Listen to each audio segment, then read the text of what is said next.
This is a variable afterburner nozzle. I reverse engineered it from a single picture using SolidWorks and 3D printed 2 versions. I want to show you how I did it and how it works. Stick around. An afterburner is placed after a jet engine and burns extra fuel to produce more thrust. A variable nozzle adjusts to optimize the gas flow by changing the size of the nozzle. This is Mark I, inspired by the F-15 fighter jet. The mechanism is designed to reduce the nozzle area, and it's crucial that all the blades stay parallel to each other. I tried my best to make that happen. After 20 hours of designing and 10 hours of printing, I started assembling the whole set. It looked amazing.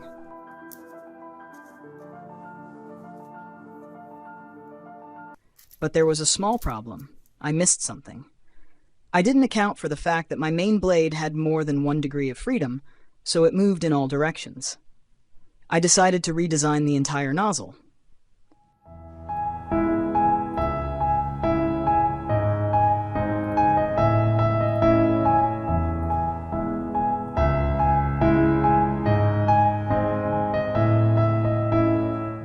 After spending another 20 hours on the redesign, I based the new nozzle on the F-18 fighter jet.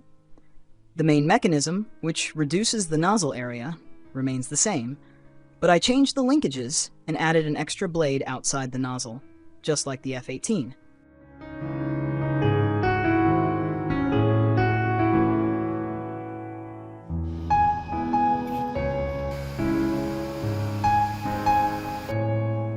After assembling one blade on the new nozzle, I realized it worked just as I expected. I printed the rest of the parts and put the whole set together. Now you can see how perfectly it all works.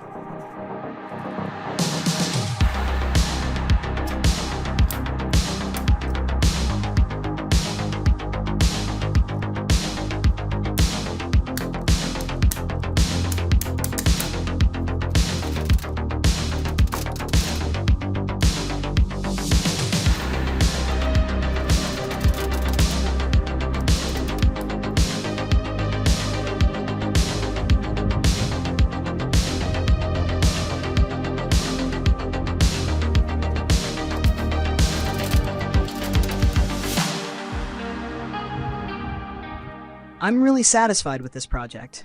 It taught me a lot about how nozzles function and how to make small pins and joints with a 3D printer that work properly. You can also see the difference between Mark I and Mark II. Even though Mark doesn't work perfectly, I still like it. What do you think? Share your thoughts and ideas in the comments, and don't forget to share this video with someone who might enjoy it. Thanks for watching. Bye!